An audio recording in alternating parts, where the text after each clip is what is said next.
guys, welcome back to another video. Thank you so much for tuning in once again. Now, first things first, so I put up a poll on Instagram for you guys to vote what you'd like my next video to be on, and 71% of you guys voted that you'd like a Q&A with hubby.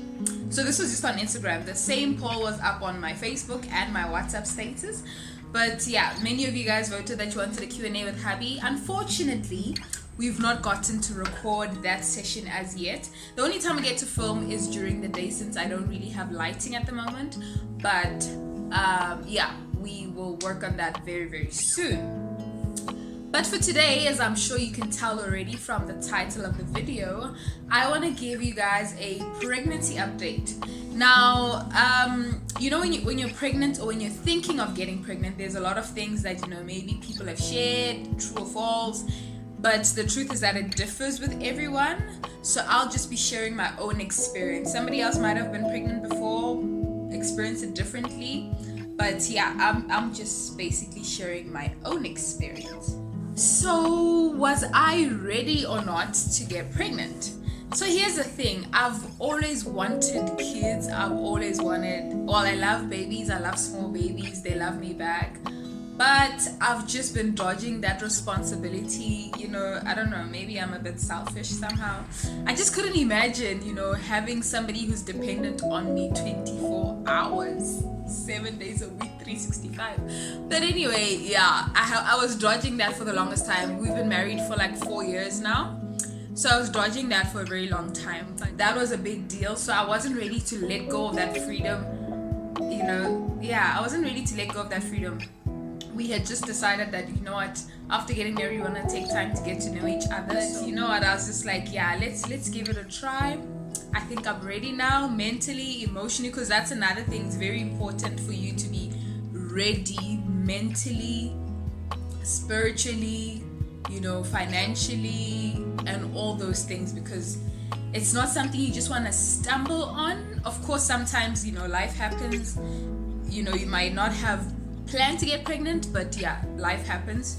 So I would say that I was ready to get pregnant. I was very expectant. So a lady friend of mine then suggested that I use an app. I don't actually remember what the app was called. Yeah, but it basically monitors your period, tells you when you're most fertile, when the best time to try is. First trimester, I must say, you know, many people suffer morning sickness and a whole lot of other things, but thank God I was not one of those people. I didn't have morning sickness, so I wasn't throwing up in the morning. But one thing that I did have, like, constantly, I would feel nauseous. At the time, like the first month of pregnancy, I could not smell. So I think that's another thing that happened, because I had just gone through a series of like having quite a lot of like COVID symptoms, though I didn't really get tested, so I can't positively say that I had COVID, but I had a lot of those symptoms, which one of them was I lost my sense of smell. So I couldn't smell in the first month of my pregnancy, so at least I think that helped, because I'm sure that if I could smell, a lot of things would have just made me want to vomit. But I did feel very nauseated. I felt tired all the time. This was a time that, you know, my partner really had to then step up, because I'd just be lying down for most of the time. I literally was not feeling myself. I was not myself at all. And I think that's also another thing that's important. I don't know how single people do it, because at that time I didn't even have the strength to get up to make myself food or anything like that. So thank God I had somebody around to help me around with that. So just so that I don't forget, I wrote down some pointers. Yeah, so my first symptoms were I was just feeling sick, I was feeling weak. I'm usually a very sweet toothed person, so I like sweets, a whole lot of junk, and anything that has sugar I like. But in the first trimester, I could not stand sugar. Like, my husband would buy me chocolates to try cheer me up, make sweets and things like that, but I wouldn't be eating them. That was one of the things that were quite strange. I stopped, like, I just didn't have a desire for sugar. I couldn't eat a lot of things, actually. A lot of foods just weren't they just weren't appetizing to me. The thing that I could eat and stomach and gave me strength was maheu, which I don't know if many of you know, but I'll just put up a picture up here. So I used to drink a lot of maheu, and another thing that helped was pap and meat. Anything, pap and steak, pap and chicken, pap and wors, anything that had pap I was able to stomach. But any other thing, like, I just didn't have any desire for any of those things. So my first trimester, I wouldn't say that a lot changed, because I'm expecting that, oh, my nose is gonna grow and be this big, I'm gonna start gaining weight and things like that. But a lot of things didn't change. The only thing that I think started changing, my boobs started growing. That was one of the things that changed. I didn't gain weight at all, because obviously I wasn't eating, so I don't think it was even possible for me to gain weight at the time. So yeah, I wasn't eating, so I didn't gain weight. And another thing that helped, once then I did find out that I was pregnant, then I downloaded a pregnancy app, or that same app that I used to monitor my period and the best time for conception, then also has an option. Once find out that you're pregnant, then you can reset the app to now say that you're pregnant, and it starts giving you updates of things to expect, the things that you might start going through.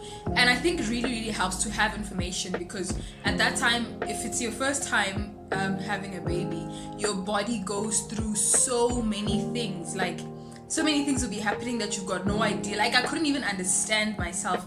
I just know that I'm not feeling well. I couldn't say that I'm sick with a headache or my chest is painful or this. I just knew that I was not okay, but I couldn't really pinpoint what exactly it is that was happening to me, because I guess at that point the body's still adjusting. A lot of hormones within the body that affect your body, affect your mind, affect you emotionally, and a whole lot of, it's just a roller coaster on its own. So comes the second trimester, and I think this is the best trimester I've read. Most people do say that the second trimester is just the joyride, which I think I totally agree, because in the first trimester it's just tornadoes, tsunamis, and a whole lot of things happening that you don't understand.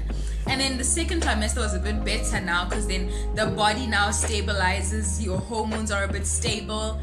I think at this time then your body is now used to the fact that somebody is growing within you, so you are kind of stable a bit more. So then I was able to eat better. I couldn't eat sugar in the first trimester. I opted for rather more saltier things.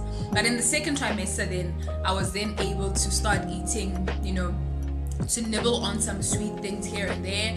I was able to eat more foods instead of just sticking to the normal pap or maheu that I was eating in the first trimester. I could eat more fruit at this time. Yeah, I started eating more fruits at this time. An exciting thing that starts happening, because in the first trimester, because you're going through the most, so that something is definitely developing in you.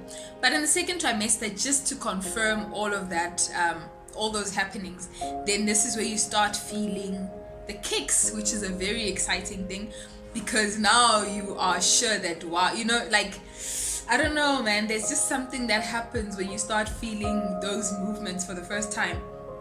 I don't know if I can say that they're kicks, but yeah, that's generally what they're referred to as. You start feeling those kicks, so it's a very exciting time as well.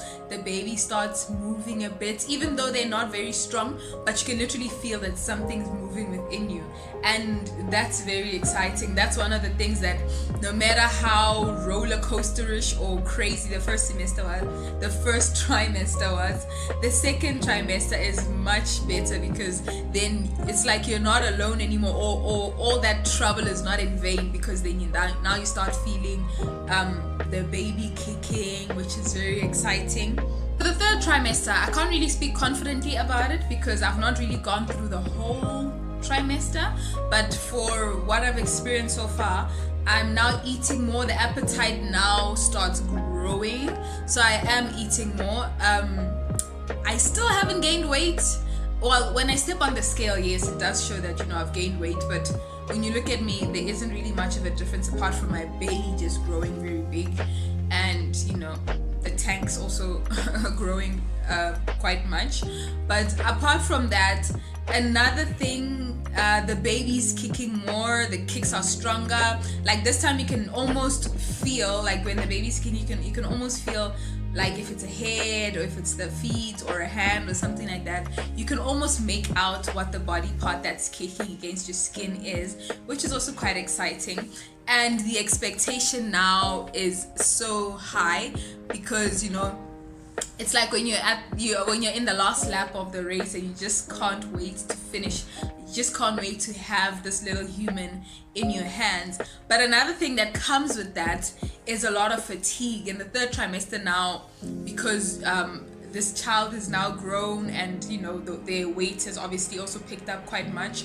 They're almost fully developed. So now the fatigue starts kicking in because they're a bit heavier. And for someone like me who doesn't really exercise, yeah, it's really taking a toll because this is the time where I feel very tired most of the time. Another thing that comes with the third trimester, apart from the baby kicking, which is very exciting, and the expectation that grows very high, another thing that comes with it is what we call Braxton Hicks. Now these are like rehearsal contractions based on what I've read from the app. The few times that I've had Braxton Hicks, these are like warm-up contractions basically. So yeah, they took me by surprise. The first time I had them, I was walking. I literally had to stop to catch my breath and try and understand what is going on. I thought maybe I was about to give birth right there, but obviously not. Those are just Braxton Hicks, which are basically like rehearsal contractions. So overall, it's been quite an amazing journey. It's been very exciting with the ups and the downs. And everything else that comes with it, the expectation, and you know, it's been quite an exciting journey so far. So I really cannot wait. I think it's always very important to be equipped with as much information as possible. That really helps, because then when things start happening to you, then you already know that, you know, it's as a result of ABC.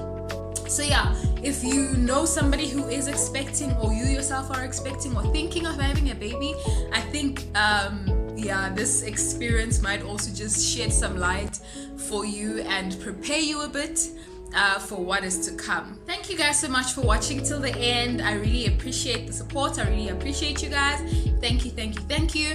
Go ahead and give this video a thumbs up. If you've not already subscribed, please do go ahead and smash that subscribe button. Hit the notification bell as well so you can be notified every time I upload a new video.